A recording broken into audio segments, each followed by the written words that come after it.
Welcome प्यारे बच्चों, स्वागत है आपका हमारे यूट्यूब चैनल में। आज हम स्टार्ट करेंगे क्लास +1 बायोलॉजी चैप्टर 16 जो है डाइजेशन एंड एब्जॉर्प्शन। तो सबसे पहले हम इस चैप्टर को स्टार्ट करने से इसके बारे में जो हमारी बेसिक बातें हैं उनको जान लेते हैं। जैसा कि हमें पता है जो फूड है वो हर लिविंग की एक बेसिक रिक्वायरमेंट है, हर लिविंग ऑर्गेनिज्म की एक बेसिक रिक्वायरमेंट है। तो जो हमारा फूड है उसके जो मेन कंपोनेंट्स हैं वो कौन कौन से रहेंगे। जो हमारा फूड है उसके अंदर कार्बोहाइड्रेट हो सकता है और फैट हो सकता है और प्रोटीन्स हो सकता है। जो बेसिक कंपोनेंट है वो कौन कौन से हैं? कार्बोहाइड्रेट है, फैट है, प्रोटीन है। इसके अलावा हमें थोड़ी सी अमाउंट में विटामिन और मिनरल्स की भी रिक्वायरमेंट होती है। ठीक है, जो जितने भी लिविंग ऑर्गेनिज्म हैं वो क्या करते हैं, सभी को अपने जो एनर्जी की रिक्वायरमेंट है, अपनी ग्रोथ है, अपने टिश्यू की रिपेयर है, उसको कंप्लीट करने के लिए फूड की रिक्वायरमेंट होती है। और हमारे फूड के जो बेसिक कंपोनेंट्स हैं वो कार्बोहाइड्रेट है, फैट है, प्रोटीन है, जिनकी हमें ज़्यादा अमाउंट में ज़रूरत पड़ती है। इसके अलावा जो विटामिन और मिनरल्स है इनकी रिक्वायरमेंट होती है लेकिन स्मॉल अमाउंट में। तो जो हमारे फूड से हमें जो मैक्रोमोलिक्यूल्स मिलते हैं, बायो मैक्रोमोलिक्यूल्स, जो हमें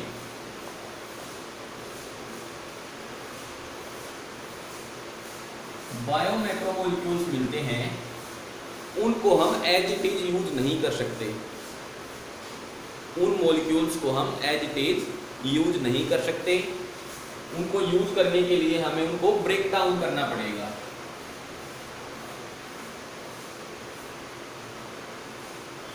ब्रेक डाउन करना पड़ेगा। तो जो हमारी बॉडी के अंदर मॉलिक्यूल्स को ब्रेक डाउन करने की प्रोसेस है, हमारी बॉडी के अंदर मॉलिक्यूल्स को ब्रेक डाउन करने की जो प्रोसेस है उसी प्रोसेस को हम बोलते हैं digestion. Process of breaking down of bigger molecule into simpler और small molecules which can be absorb easily.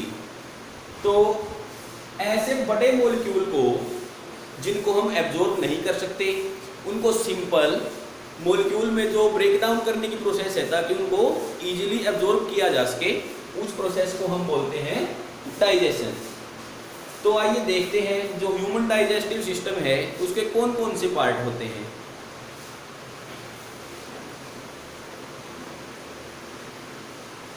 Basically जो ह्यूमन डाइजेस्टिव सिस्टम है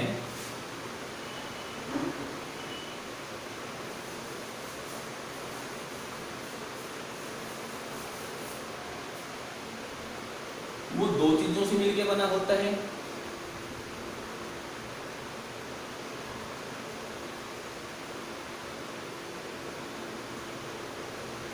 फर्स्ट है एलिमेंट्री कैनल और दूसरा है डाइजेस्टिव ग्लैंड्स। तो जो हमारा ह्यूमन बीइंग का डाइजेस्टिव सिस्टम है वो दो चीजों से मिलकर बना होता है, एलिमेंट्री कैनल और डाइजेस्टिव ग्लैंड्स, या फिर एसोसिएटेड ग्लैंड भी बोल देते हैं इनको, जो हमारे डाइजेस्टिव सिस्टम के साथ जुड़ी हुई ग्लैंड है। इनके बिना हमारा डाइजेस्टिव सिस्टम है वो वर्क प्रॉपरली नहीं कर सकता। तो एलिमेंट्री कैनल देखते हैं, डाइजेस्टिव ग्लैंड को हम बाद में डिस्कस करेंगे। तो पहले एलिमेंट्री कैनल देख लेते हैं। जो एलिमेंट्री कैनल है वो माउथ से स्टार्ट होता है। कहां से स्टार्ट होगा? माउथ से। और एंड कहां पे होगा उसका? एनएस पे। तो जो हमारा एलिमेंट्री कैनल है वो माउथ टू एनएस होता है। जैसा कि यहाँ डायग्राम में दिख रहा है, ये माउथ है यहाँ पे,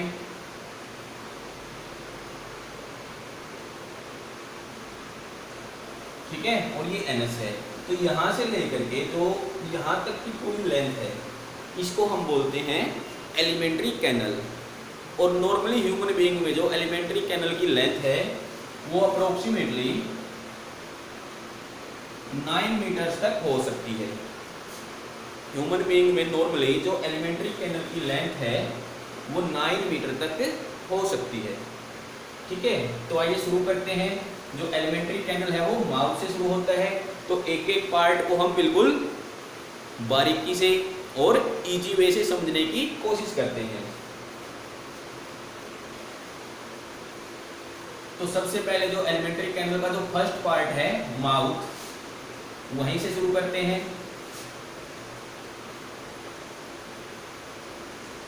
जो माउथ है बच्चों, उसको हम, वो जो खुलता है, उसकी जो ओपनिंग होती है, उसको हम बक्कल कैविटी या फिर और ओरल कैविटी बोलते हैं। जो हमारा माउथ है वो कहाँ पे खुलता है? बक्कल कैविटी या ओरल कैविटी, ठीक है। तो जो हमारे ओरल कैविटी है वहां पे क्या क्या चीजें प्रेजेंट होती है? Basically 2 most important things is present in buccal cavity. वो क्या क्या है? फर्स्ट ऑफ ऑल टीथ, और दूसरा है टंग। टीथ और टंग, हमें पता है हमारे टीथ का और टंग का फूड का जो डाइजेशन है उसमें काफ़ी इम्पोर्टेंट रोल है। तो आइए देखते हैं टीथ का क्या काम है, टंग का क्या काम है। बात कर रहे हैं हम माउथ की, जो बक्कल कैविटी में खुलता है। तो सबसे पहले जो टीथ है वो किस तरह से प्रेजेंट होते हैं, कैसे होते हैं?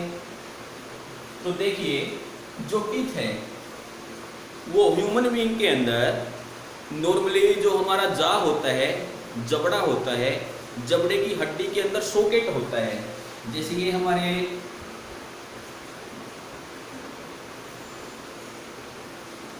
जबड़े की हड्डी है, उसके अंदर तो ये सॉकेट है। तो हमारे टीथ है, इन सॉकेट के अंदर ऐसे फिट होते हैं। जो ये सॉकेट है, इन सॉकेट के अंदर फिट होते हैं। जा की जो हड्डी होती है, बोन ऑफ जा, उसके अंदर जो सॉकेट है, जो खांचे बने हुए हैं, उनके अंदर हमारे टीथ है वो फिट रहते हैं। तो इस तरह की जो डेंटिशन है उसको हम थीकोडोंट बोलते हैं। जिन ऑर्गेनिज्म के अंदर जो टीथ है वो सॉकेट के जाम में फिट रहेंगे, एम्बेडेड रहेंगे, धंसे हुए रहेंगे, उस तरह की जो डेंटिशन है, such type of dentition is known as thecodont. काफी इंपॉर्टेंट टर्म है बच्चों, ये लगभग हर बार एग्जाम में पूछ ली जाती है, तो इसको याद रखना है। जिस ऑर्गेनिज्म में जो टीथ है वो जबड़े की जो हड्डी है उसके सॉकेट के अंदर फिट रहेंगे, उस तरह की जो डेंटिशन है, उस तरह का जो डेंटल अरेंजमेंट है, उसको हम बोलते हैं थीकोडोंट। अब बात करते हैं, बहुत सारे जो ऑर्गेनिज्म है, ह्यूमन बीइंग को भी उसमें ही शामिल कर लेते हैं। बहुत सारे जो ऑर्गेनिज्म है इंक्लूडिंग ह्यूमन बीइंग, उनमें क्या होता है, 2 तरह के टीथ हमें देखने को मिलते हैं। बहुत सारे ऑर्गेनिज्म, ह्यूमन बीइंग भी उनमें ही आता है, तो उनके अंदर हमें 2 तरह के टीथ देखने को मिलते हैं, 2 type of teeth.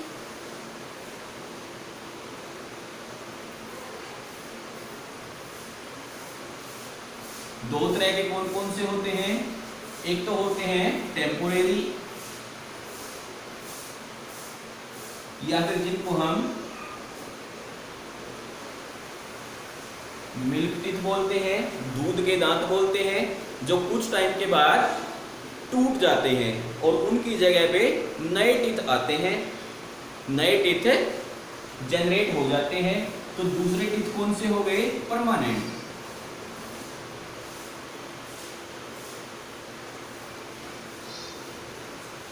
Permanent teeth, इनको अडल्ट टीथ भी बोलते हैं।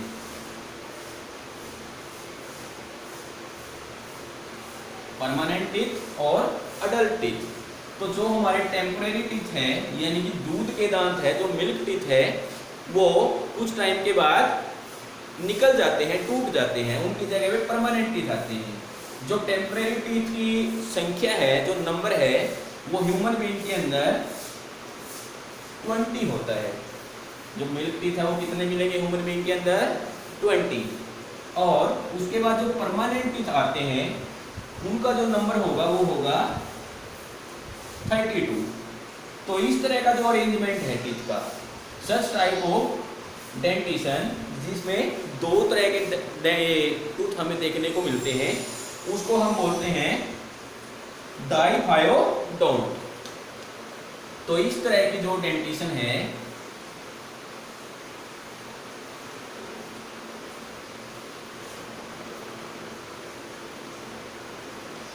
सच टाइप ऑफ डेंटिशन कौन सी? जिसमें 2 काइंड ऑफ टीथ रहते हैं, उसको हम बोलते हैं डाइफायोडोंट। डाइफायोडोंट, डाई का मतलब होता है 2। तो ऐसे ऑर्गेनिज्म ह्यूमन बीइंग में उन्हीं में आता है जिसमें 2 तरह के टीथ हमें देखने को मिलते हैं उनके पूरे लाइफ टाइम के दौरान। तो उसको बोलते हैं, उस अरेंजमेंट को बोलते हैं डाइफायोडोंट। उसके बाद बात कर लेते हैं, तो जो ये 2 तरह के टीथ होते हैं, उनमें जो मिल्क टीथ है वो तो कुछ टाइम के बाद निकल जाते हैं, उसके बाद परमानेंट टीथ आते हैं। तो जो ह्यूमन बीइंग है उसमें जो परमानेंट टीथ हैं वो 4 टाइप के होते हैं।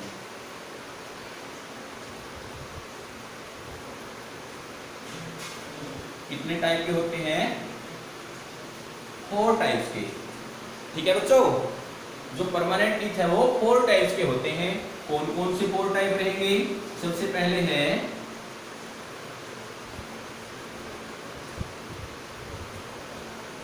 इंसीजर, सेकंड है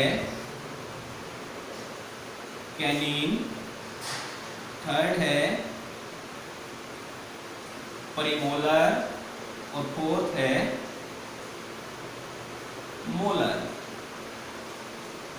तो ये 4 तरह के टीथ प्रेजेंट होते हैं ह्यूमन बीइंग के अंदर, इंसीजर, कैनिन, प्रीमोलर और मोलर।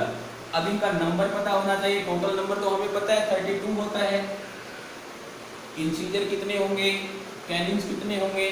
तो ये एक जो हमारा हाफ जा होता है, जैसे ये अपर जा है, ये लोअर जा है।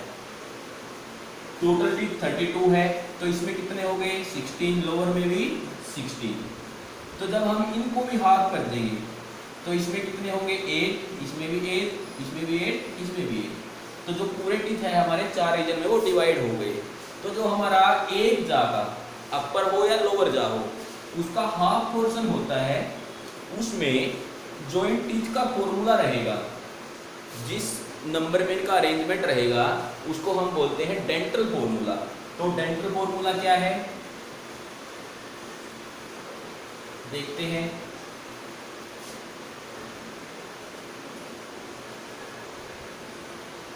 डेंटल फॉर्मूला तो क्या रहेगा?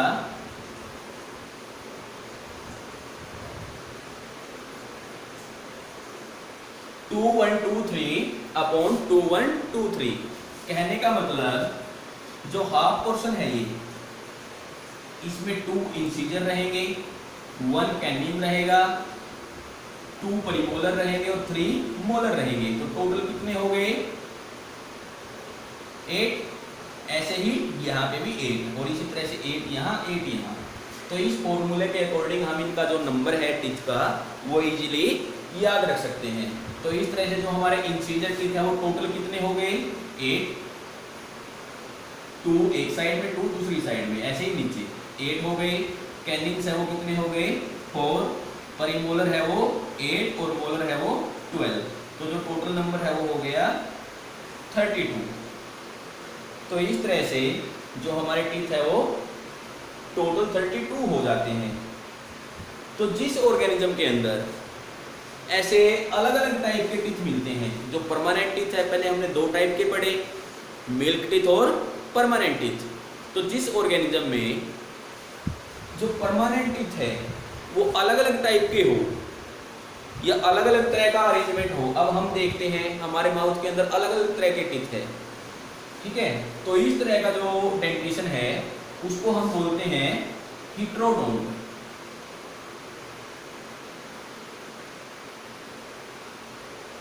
हिट्रोडोंट, हिट्रो का मतलब होता है अलग और डिफरेंट। तो ऐसा अरेंजमेंट जिसमें अलग अलग तरह के टीथ हमें देखने को मिलते हैं, उस तरह का जो डेंटिशन है उसको हम बोलते हैं हिट्रोडोंट।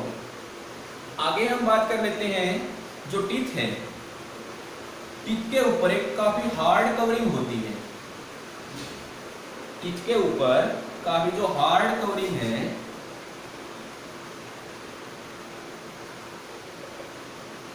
वो इनेमल की बनी होती है, इनेमल की बनी होती है। और जो टीथ इनेमल है वो दुनिया में सबसे हार्डेस्ट मटेरियल है। सबसे जो हार्डेस्ट मटेरियल क्या है,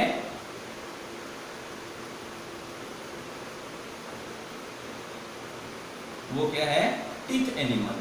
तो हमारे दांतों के ऊपर जो हमें व्हाइट कलर के ऊपर सरफेस दिखाई देता है, शाइनिंग सरफेस, वो क्या है, इनेमल है।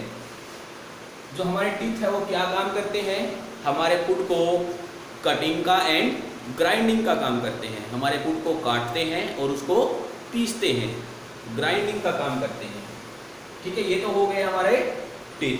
अब बात करते हैं टंग की।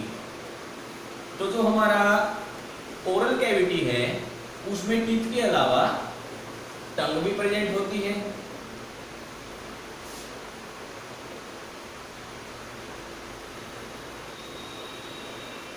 टंग प्रेजेंट होती है। टंग किस चीज की बनी होती है, मसल्स की बनी होती है, एक मस्कुलर ऑर्गन है।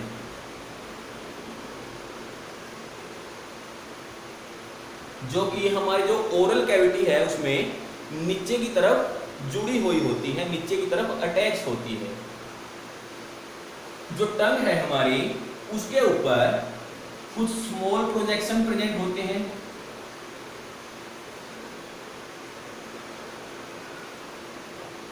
ऑन टंग, टंग के ऊपर कुछ स्मॉल प्रोजेक्शन प्रेजेंट होते हैं जिनको पैपिली बोलते हैं। जिनको क्या बोलते हैं, पैपिली बोलते हैं। जो ये टर्म बच्चों में बता रहा हूं, जैसे थीकोडोंट हो गया, डाइपियोडोंट हो गया, हिट्रोडोंट हो गया और पैपिली हो गया, ये काफी इंपॉर्टेंट टर्म्स है। इन टर्म्स में से हर बार एग्जाम में कुछ ना कुछ जरूर पूछ लिया जाता है और नीट के लिहाज से भी जो ये टर्म है ये काफी इंपॉर्टेंस रखती है। तो उनको क्या बोलेंगे, हमारी टंग के ऊपर छोटे छोटे प्रोजेक्शन प्रेजेंट होते हैं, उनको हम बोलते हैं पैपिली। इनको हम इजीली अपनी टंग के ऊपर देख सकते हैं। जो छोटे छोटे हमें बारीक बारीक दाने से दिखाई देते हैं वो क्या है, पैपिली है। इन पैपिली में से कुछ क्या करते हैं, एज ए टेस्ट बड भी अपना रोल प्ले करते हैं। सम papillae act as taste buds. कुछ जो पैपिली है वो टेस्ट बड की तरह भी अपना काम करते हैं, हमें टेस्ट को पहचानने में हमारी हेल्प करते हैं। तो अब देखते हैं जो हमारी टंग है वहां पे किस जगह पे कौन से टेस्ट के लिए बड्स प्रेजेंट होते हैं।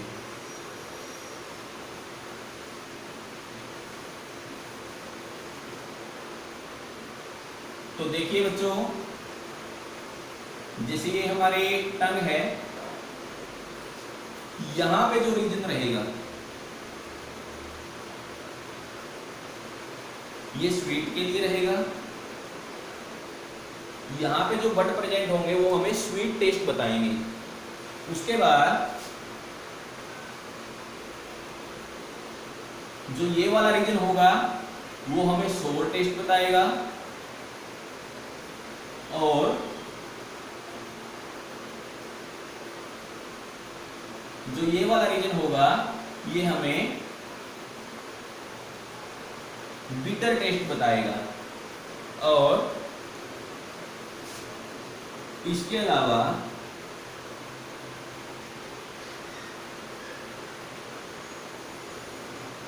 जो ये वाला रीजन रहेगा